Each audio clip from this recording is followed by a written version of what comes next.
O nosso irmão Ernesto é um sofredor revoltado com os métodos de disciplina ajustados no seu caminho, ou seja, com o próprio karma. Ser-nos-á difícil ajudá-lo se compartilharmos com ele a sua revolta, o seu ódio, a sua vingança, se não usarmos o perdão. Não obstante, se conseguirmos doar-lhe algum amor, ele reconhecerá a existência de Deus e, como o filho pródigo, retornará à casa paterna, com um pergaminho preso nas dobras do coração. Vem dos campos de batalha acumulado de experiências, como nós, como nos, como nós outros no passado, e se tornará um verdadeiro soldado do Mestre, por inclusão matemática na maturidade da alma. A sublime citação, nenhuma das suas ovelhas se perderá, motiva com grande interesse a renovação interna e a esperança de que todos se salvarão da ignorância, preparando-nos para a luta com bastante amor, que ele é sempre o sal, hoje, amanhã e eternamente. O sol, desculpa. Hoje, amanhã, eternamente. O grupo Unidos para o Bem estava entusiasmado e João Evangelista dava os últimos retoques na ciência do amor para todos eles, os soldados do Cristo. Chegada a hora da partida, dispensaram-se em todas as direções da pátria dos Césares, ramo, eu acho que é rumo, né, aos seus objetivos. O que está errado? Rumo aos seus objetivos. Periodicamente, reuniam-se para a exposição dos trabalhos desenvolvidos e a avaliação respectiva. O fanal do grupo era servir sem reclamar, amar sem exigir, perdoar sem limites e compreender sem embaraços. Os grupos de trabalho traziam processos volumosos, complicados esquemas de serviços para as consultas atinentes ao esclarecimento e ao toque do bem que deveriam dar aos irmãos das sombras. Tudo aquilo era estudado com amor e solucionado com maior carinho por aquelas almas que se postavam na atmosfera da Terra, chamados pela luz para acender a chama da libertação nas profundezas de muitas consciências. E João Evangelista lia-os a todos, sem reclamação, acertando detalhes e mostrando os caminhos aos agentes da paz. Os resultados foram dos mais apreciados, sendo sanificado o pesado ambiente da terra de Rômulo e Remo.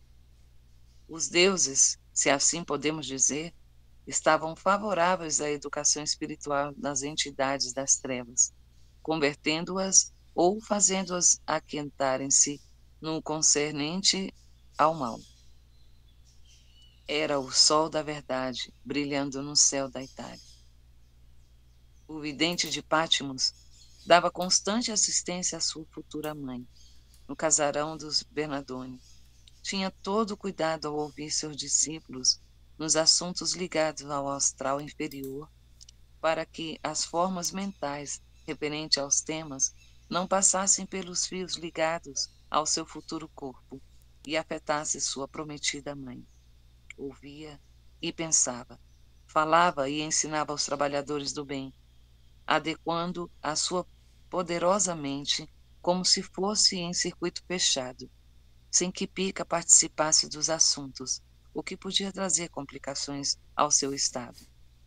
Aproximando-se dos 7 meses de gestação, tomara-se mais emotiva, derramando profusão de lágrimas por qualquer notícia ou pensamento que lhe faltava, que lhe falava o coração.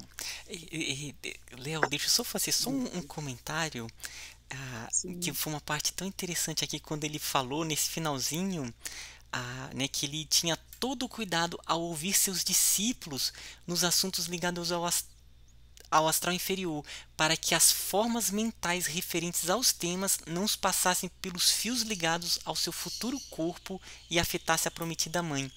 Então, é bacana que aqui é mais um relato dessas conexões energéticas que todos nós temos, né? E que na família é mais forte, né? A da mãe para o filho, com os pais, e que como o pensamento, né? Ali o ventilar desses temas, imagina, né, do Francisco de Assis, naquele nível de vibração, né, o cuidado para que esses temas mais densos não passassem por esses fios. Então, é uma reflexão para a gente mesmo, né, com relação a todas essas conexões que nós temos, procurarmos estarmos nutrindo com os elementos mais saudáveis, né, na família, nos conhecidos, nos ambientes. É aquela a ideia da abundância de amor, né? A gente está cada vez mais nutrindo o nosso entorno com o que há de melhor. Era E isso. é interessante, assim, que eu achei bacana, porque, assim, ao mesmo tempo que ele estava passando fluidos, bons fluidos, né, para que a mãe dele tivesse uma boa gestação, aquela ligação toda, ele ainda estava ali trabalhando, né, para a recuperação do irmão Ernesto, que precisava daquela ajuda, quer dizer, você é uma pessoa, ele fez várias coisas ao mesmo tempo, né, não deixava, e eu liguei muito é, com essa coisa da gente poder fazer várias coisas ao mesmo tempo, né, ele não se desligou de ajudar aquele irmão que precisava. Eu fiz uma ligação assim, não sei se está certo isso, mas tipo assim, uma pessoa quando ela é presa, posto na cadeia, o que que ela deveria receber? Bons fluidos, coisas boas para que ela se recuperasse, para que ela entendesse aquilo ali, que é o que ele fala, né? Ele fala que a gente passar coisas boas para aquela pessoa, para que aquela pessoa, como é que faz? Volte a ter uma conexão com coisas boas. E ali não, né? Ao contrário, não, a pessoa vai tendo mais coisas ruins para, então assim, só vai para baixo mesmo. Aqui não, eles acolheram o Ernesto mesmo vendo o passado dele com todas as coisas erradas e que ele ainda estava praticando, mas eles se cercaram, né, daquele irmão que precisava e ao mesmo tempo também mandando fluidos bons para aquela mãe, porque aqui fala que a pica se sensibilizava, nós mulheres, né, as mulheres do grupo aí devem saber. Quando a gente fica grávida, nossa, a gente chora, ai que linda flor, meu Deus, que linda borboleta, chora. A gente chora, é uma coisa, e tudo ao mesmo tempo, fica tudo muito aflorado. E ele teve esse cuidado, né, com a mãe dele. É muito lindo. Desculpa, gente, é porque eu achei muito lindo mesmo. Essa parte que foi discutida aqui é interessante porque remete a gente a um procedimento que era muito comum até um passado recente no meio espírita, que antigamente era considerado quase que uma abominação você fazer uma reunião espírita em casa, ou fazer uma reunião como nós estamos fazendo aqui, que que estamos nas nossas casas, né? Se achava que tudo tinha que ser feito dentro do centro espírita, na casa espírita, porque as proteções ali eram preparadas para isso. E se você fizesse qualquer coisa na sua casa, você quase que obrigatoriamente traria para sua casa mais vibrações, espíritos que iam perturbar. E é exatamente essa analogia que ele faz em relação à mãe dele. Ele fazia todo o trabalho que ele tinha que fazer, só que ele tinha consciência que ele tinha que, de alguma forma, proteger a mãe dele para que essas energias não a afetassem. É a mesma coisa que acontece aqui agora com a gente. A gente sintoniza entre nós, sintoniza com espíritos necessitados, espíritos revoltados, pedindo ajuda para ele, e de alguma forma a gente sabe que a gente vai ajudá-los, mas vai evitar que isso venha desequilibrar o nosso lar, os nossos familiares. Então, a analogia é perfeita. O que ele faz com a mãe dele, fez, né? É exatamente o que a gente replica agora aqui na nossa reunião. A gente se dispõe ao trabalho e, ao mesmo tempo, a gente evita que qualquer distúrbio, qualquer desequilíbrio que possa estar relacionado ao trabalho se espalhe e contamine o nosso lar, os nossos familiares, os nossos amigos, a nossa casa como um todo.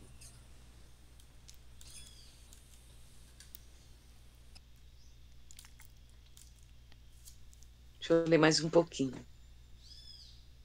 A assistência de Jarla era sobremodo constante, porém era necessário fazer algo mais. Acho que é fazer algo mais. O que João não deixou esperar. Pedro viajara para a França, e ela e Jarla se encontravam no vasto quintal onde uma árvore estendia seus frondosos ramos, dando-lhe teto e assegurando-lhes ar puro. O sussurro dos ventos orquestrava canções de esperança e saudades, e Jarla contava à senhora o que compreendia sobre a filosofia de Sócrates e de Platão. Decorara os duelos destes sábios com os sofistas da sua época, e Pica se encantava com as tiradas filosóficas dos antigos mestres. Naquele ambiente, o apóstolo do Cristo se aproximou das duas mulheres em perfeita sintonia com a pureza e a verdade, tocando mais seus sentimentos. Maria Picalini interceptou a conversa, lembrando a sua antiga serviçal do anjo que deveria nascer daí a poucas luas, e que já fazia tempos que não sonhava com ele. E a antiga servidora, com palavras amáveis, disse que a esperança e a fé não poderiam esmaecer no coração de uma mãe, principalmente da mãe que ela haveria de ser. Ela sorriu e obtemperou. Que Deus a ouça, minha filha, e o que faça de nós segundo a sua vontade. E abrindo a feição em grande contentamento, arrematou: que a paz do Nazareno seja conosco. João aproveitou o ambiente de emoções divinas, de sentimentos elevados, enfiou as mãos espirituais no peito da sua futura genitora, puxou a contraparte do seu coração e deu um ósculo no centro de da sua vida, com todo o amor que pudesse dispensar à alma que gestava o aparelho que ele iria usar no mundo, em favor de toda a humanidade. O tórax de Dona Picalini tornou-se um sol, esplendendo luzes em seu derredor, e seus poros pareciam prismas encantadores, advertindo as trevas na voz da claridade. No auge dessas emoções, João deu-lhe alguns passes em círculos, cercando-a de luminosidade azulada, comprimindo as franjas do azul que esmaecia a sua distância de 2 metros, com encantadora luz alaranjada.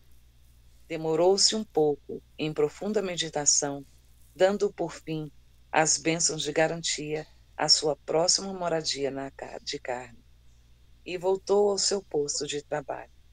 Conforme solicitara aos seus assessores, receber o endereço de Carmeline, que ainda se achava encarnada, e de seu pai, em espírito, comandando um mutirão de almas afins aos seus equivocados sentimentos de maldade.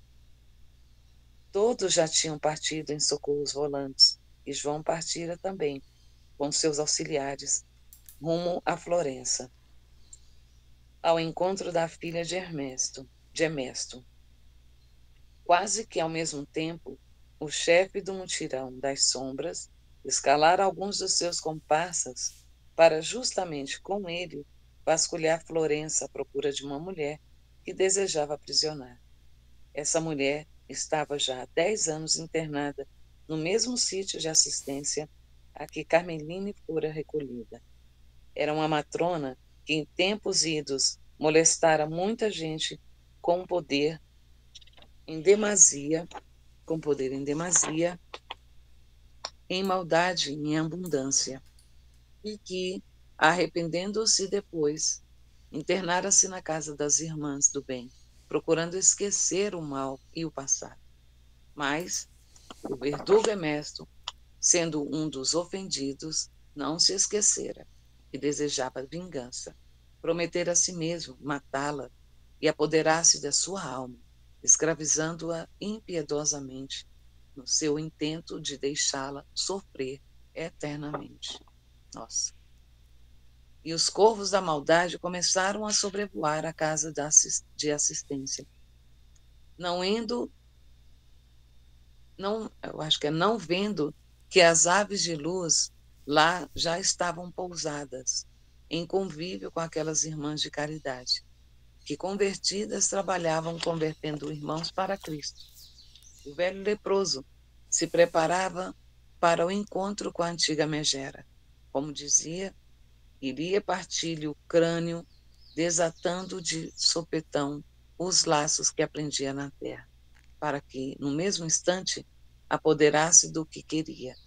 Seus serviçais estavam a postos, devidamente preparados para levá-la acorrentada, e ela respondia pelos seus crimes no tribunal que formara com todos os seus algozes. Seria uma noite de glória. No entanto, o destino era outro.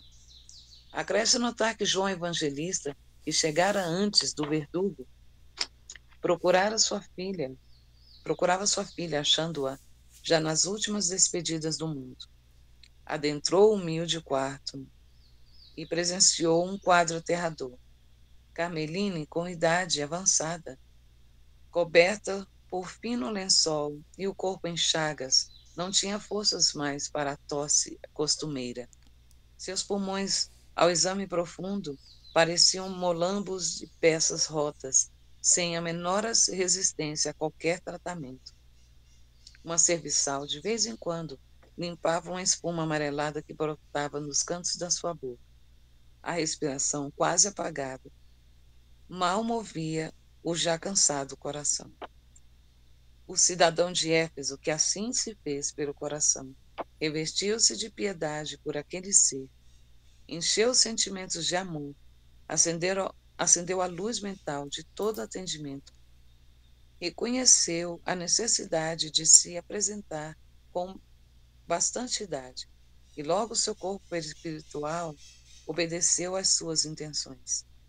Pegou com as mãos encarquilhadas a cabeça espiritual de Carmeline, colocou-a em seu colo paternal e iniciou os primeiros socorros àquela alma, que na sua partida ligaria a chave de luz no coração de alguém que tanto amava. João não deixara a enferma acordada no plano espiritual, e os seus passos eram como calmantes. O ambiente era todo paz. O silêncio urdido pela circunstância ajudava os trabalhos idealizados pela luz. Emesto já estava enfurecido por não encontrar a pessoa desejada. Por fim, faltava examinar os fundos da casa de caridade. Avançou como na guerra e penetrou o singelo quarto. Viu estendida no velho catre uma mulher agonizando, quando se foi virando nos calcanhares como um raio, para que a situação não provocasse desânimo em sua nefasta atitude, Pai João assegurou em sua mente uma profusão de luzes, fazendo-o olhar demoradamente a enfermo. Buscou nele as lembranças da sua filha, e ele reagiu com todas as suas forças mentais.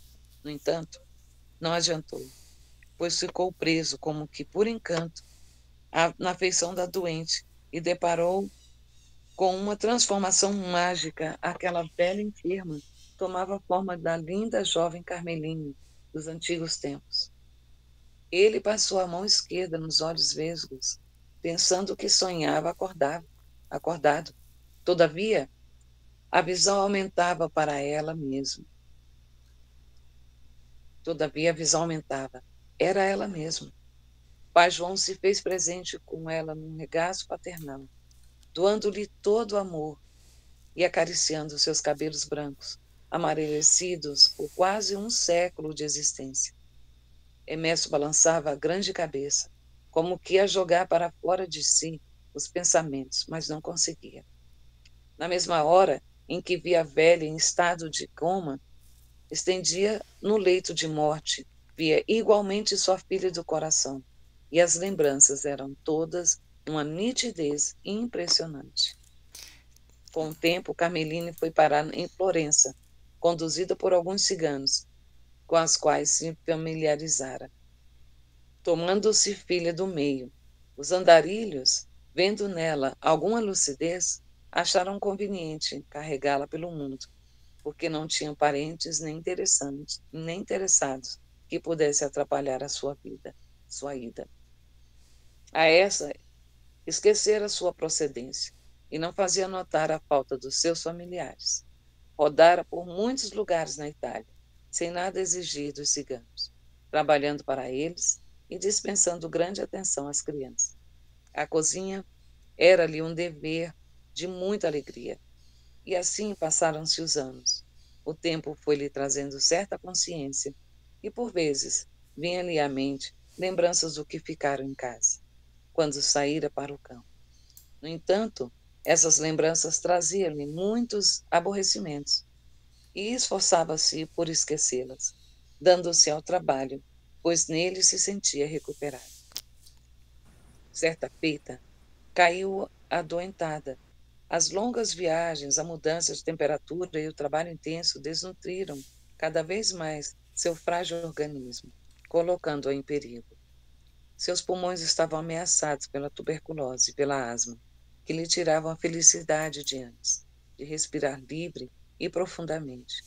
Passava noites sem cochilar o sono, e por não servir mais para o grupo, foi deixada em Florença, sob os cuidados de mulheres piedosas, em uma comunidade das noivas de Cristo.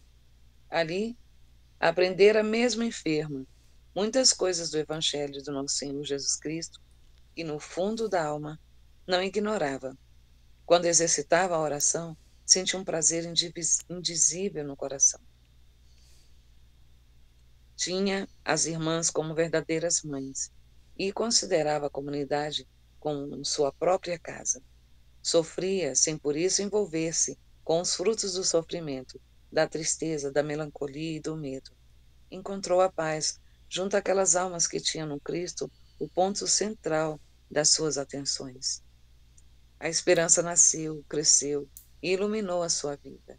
Porém, com a gravidade do seu estado e os receios do contágio, as companheiras da caridade transportaram-na a um singelo quarto isolado, e somente duas velhas serviçais isentas do contágio pela idade podiam olhá-la com devido interesse, pois igualmente procediam de lugares ignorados, compradas que foram em mercados que permutavam escravos por dinheiro ou objetos.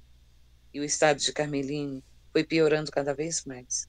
Naquela época, a chamada peste branca, enfermidade temível, era incurável e contagiosa, a ponto de se isolarem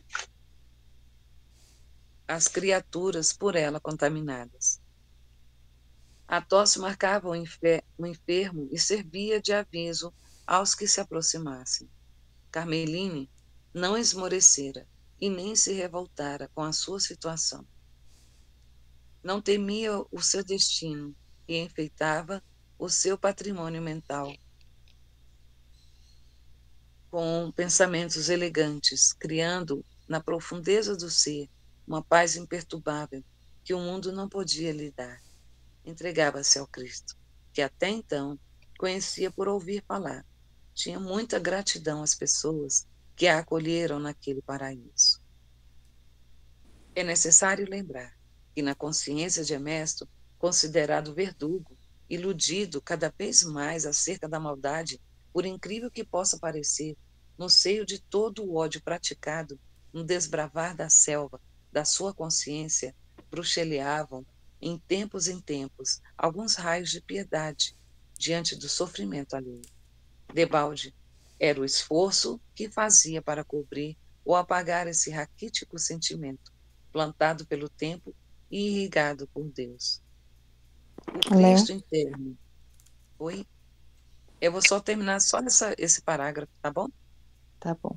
O Cristo interno, existente em cada ser, começara a despertar como numa gestação, para o nascituro no campo uterino. Nossa, fantástico, gente, eu marcar